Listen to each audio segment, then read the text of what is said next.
నమస్తే అండి, welcome to పంప కిచెన్. ఈరోజు మనం చాలా సింపుల్ బట్ చాలా ఆరోగ్యానికి మంచిదైన రకరకాల రాగి జావలు, అంటే ఒక బేస్ రాగి జావ చేసుకున్నామంటే రకరకాల డిషెస్ చేసుకోవచ్చు. నేను ఇక్కడ నీళ్ళు కాంచుతున్నాను, గమనించారు కదా. ఇక్కడ రాగిపిండి తీసుకున్నాను. మనం బేస్ జావ ఒకటి కాంచుకున్నామంటే ఇంకా ఎన్ని రకాలైన వాడుకోవచ్చు. నేను చూడండి, ఇటువంటి పెద్ద గ్లాస్ తోటి 2 పెద్ద గ్లాసుల నీళ్ళు నేను వేడి చేస్తున్నాను. నేను చెప్పాను కదా, బేసిక్గా మనం ఎప్పుడైనా కూడా రాగి జావ కాంచేటప్పుడు కొంచెము అట్లాగా మనము వేసి వేడి చేసుకున్నామంటే తర్వాత వేయబోయే రాగి పిండి మనకి గడ్డగట్టకుండా ఉంటుంది. చూడండి, ఇట్లా జస్ట్ ఒక స్పూన్ రాగిపిండి వేసి ఫస్ట్ కలపాలి బాగా. నేను దీంట్లో ఉప్పు వేయనండి, ఎందుకంటే ఇది బేస్. మళ్ళీ మనం తీపు కావాలంటే తీపు చేసుకోవచ్చు, లేకపోతే ఉప్పగా కావాలంటే ఉప్పగా చేసుకోవచ్చు. ఇట్లాగా ఒక స్పూన్ వేసుకొని మనం బాగా మరిగించినామంటే తర్వాత మనము వేయబోయే రాగిపిండి గడ్డగట్టకుండా ఉంటుంది. ఇప్పుడు నేనేం చేస్తానంటే, చూడండి, ఈ గంటెతో ఒక గిన్నెలో నేను రాగి పిండిని కలుపుకుంటున్నాను.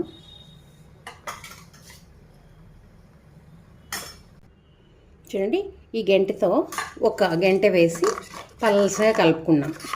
సపోజ్ ఇప్పుడు ఇన్ని వాటర్కి ఇటువంటివి 2 గంటలు వేసుకోవాలి. మరి ఇటువంటివి 2 గంటలు వేసుకోవాల్సి వస్తుంది. 2 పెద్ద గ్లాసులకి 2 గంటలు వేసేసి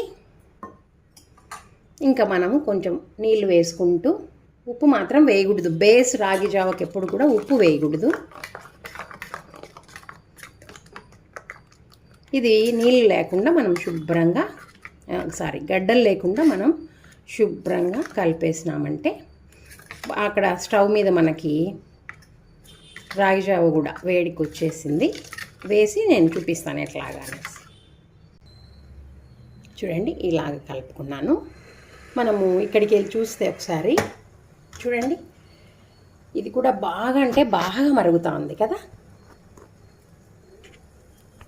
ఇలాగ మరుగుతున్నప్పుడు మనం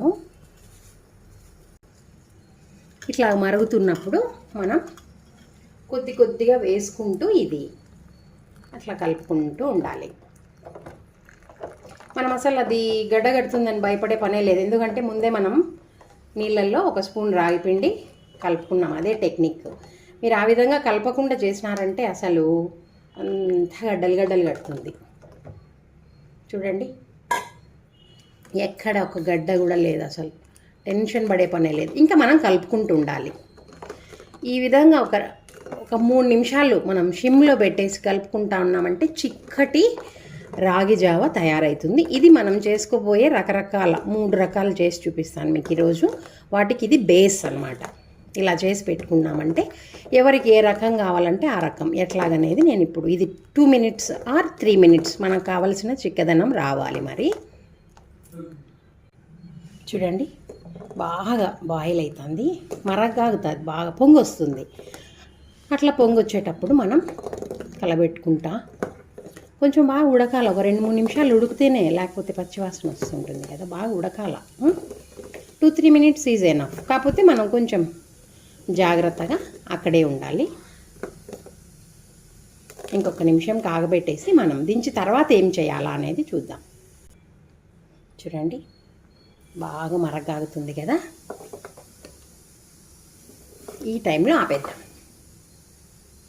ఆపేసేసి నెక్స్ట్ ఏంటి ప్రాసెస్ అనేది చూపిస్తాను నేను. ఓకే, చూడండి, ఎవరైనా ఉప్పు వేసుకొని తాగాలి అనుకుంటే రాగి జావని అలా కాస్త ఉప్పు వేసేసి, ఓకే, అంటే ఉత్త రాగి జావ ఉప్పు వేసి తాగాలనుకుంటే అట్లా ఒక గ్లాసు గిన్నె కానీ తీసుకొని దాంట్లో ఈ మనం ఉడకబెట్టుకున్న రాగి జావను మనం ఎంత కావాలంటే అంత, దానికి సరిపడా ఉప్పు వేసుకున్నాం. ఓకేనా. ఇది ఓన్లీ రాగి జావ కొంచెం ఉప్పు వేసిన రాగి జావ ఇది ఒక టైప్ అయిపోయింది కదా. ఇంకొకటి ఏం చేస్తున్నానంటే నేను ఇంకొకటి వచ్చేసి ఇట్లాగ బాగా మంచి గడ్డ పెరుగు తీసుకున్నాను. దానిలోకి చూడండి ఎర్రగడ్డలు, పచ్చిమిరపకాయలు, నిమ్మకాయ చెక్క, ఉప్పు కావలసినంత. ఇప్పుడు చూడండి నేను ఇంత ఉప్పు వేస్తున్నా. ఎక్కువ పట్టదు రాగి పిండిలోకి ఉప్పు, ఓకేనా. ఇది నేను ఒక పక్క చల్లారిచ్చి పెట్టుకున్నాను. ఆ చల్లారిచ్చినది వేసే ముందు ఏం చేయాలో మనము ఈ ఆనియన్స్ అన్నీ దీంట్లో ఈ పెరుగులో వేసుకుందాము. ఈ ఆనియన్స్, ఈ పచ్చిమిర్చి. మీకు ఒకవేళ నిమ్మరసం ఇష్టం లేదు వేసుకోవడం మానేయచ్చు, ఏమి ఇబ్బంది ఏమి ఉండదు. అంటే బేసిక్గా అవన్నీ హెల్త్కి మంచిది కదా, సి విటమిన్ అన్నట్టు. పెరుగులో ప్రోబయాటిక్స్ ఉంటాయి. ఇంకా రాగి పిండిలో మనకు తెలియదు ఏముందండి, కాల్షియం ఉంటుంది, ఐరన్ కాస్త అట్లా వేసుకున్నామంటే. దీన్ని బాగా మిక్స్ చేద్దాం ఇప్పుడు మనం. ఫస్ట్ దీన్ని బాగా మిక్స్ చేసుకుందాం. ఇలాగా ఇట్లా బాగా మిక్స్ చేసేసుకొని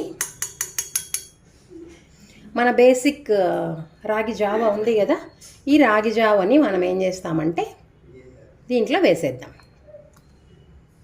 కొంచెం మాకు చల్లగా ఇష్టం ఉండదు, ఇది కూడా కొంచెం వేడిగా తాగుదామంటే ఇట్లాగే తాగేయచ్చు, ఏమి ఇబ్బంది ఏమి ఉండదు అసలు. చూడండి ఇట్లాగా.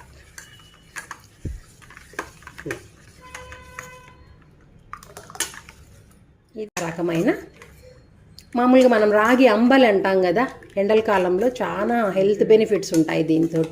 ఇంకా కరివేపాకు, కొత్తిమీర, పుదీనా ఇవన్నీ మన ఆప్షన్స్ అండి. ఓకే, ఇంతటితో మనకి ఎన్ని అయిపోయాయి?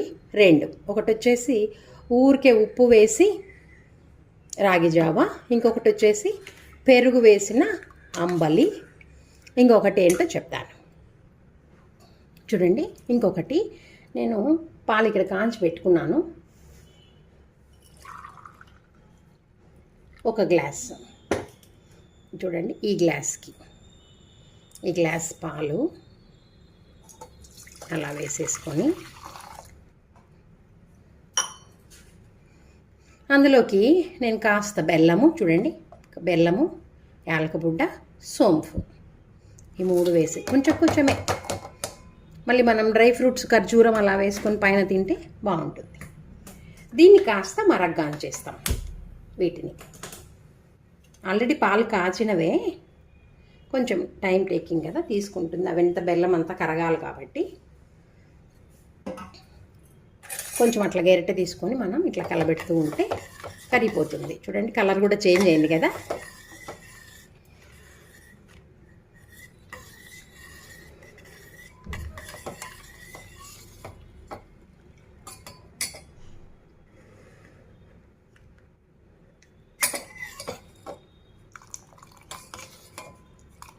మనం బెల్లం కరిగేంత వరకు అట్లా కలబెడతాం. కొంచెం మేము బెల్లం ఎక్కువ వేసుకుంటాము దీంట్లోనండి. చక్కెర ఏదో మంచిది కాదు అంటారు కాబట్టి, లేదు మేము చక్కెర వేసుకుంటాము ఏం కాదు అనుకుంటే అదే వేయచ్చు. లేకపోతే ఇప్పుడు కండ చక్కెర వేసుకుంటున్నారు కదా, కలకండ, అది వేయచ్చు. తాటి బెల్లం మనకి ఏదైతే అనుకూలమో మన ఆరోగ్యానికి ఆ విధంగా వేసుకోండి. అయిపోయింది, కరిగిపోయింది బెల్లం. చూడండి పాల కలర్ కూడా చేంజ్ అయింది కదా. ఇప్పుడు మనం ఇక్కడ ఇంకా చూడండి, మనం కాంచుకున్న రాగి జావ ఎంత ఉందో. ఈ రాగి జావను కాస్త పోసుకుంటాం. ఇట్లా వేస్తూ కలబెడదాం, సిమ్లో పెట్టేసి వేస్తూ మనకి ఎంత థిక్నెస్ కావాలా.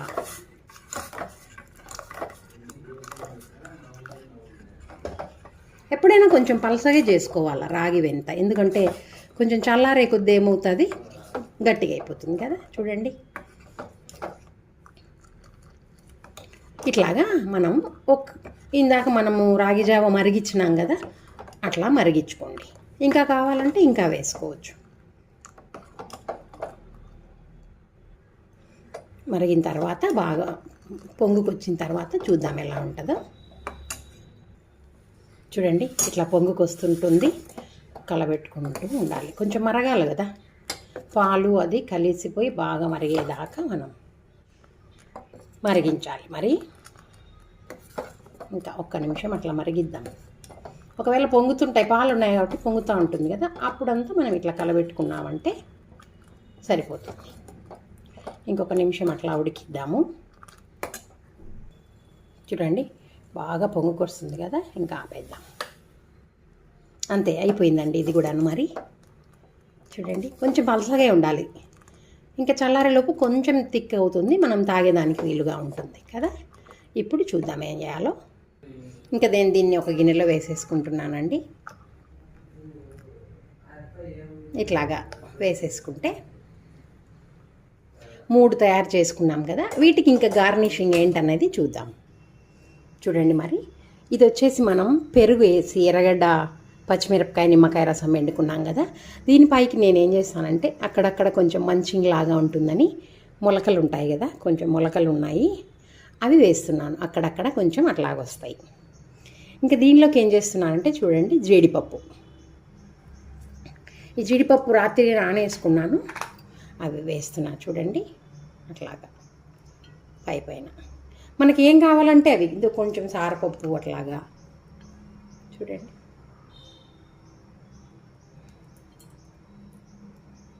ఖర్జూరాలు కావాలంటే ఖర్జూరాలు. ఓకే, ఇలాగా మనము మీరు గమనిస్తే ఒకటి వచ్చేసి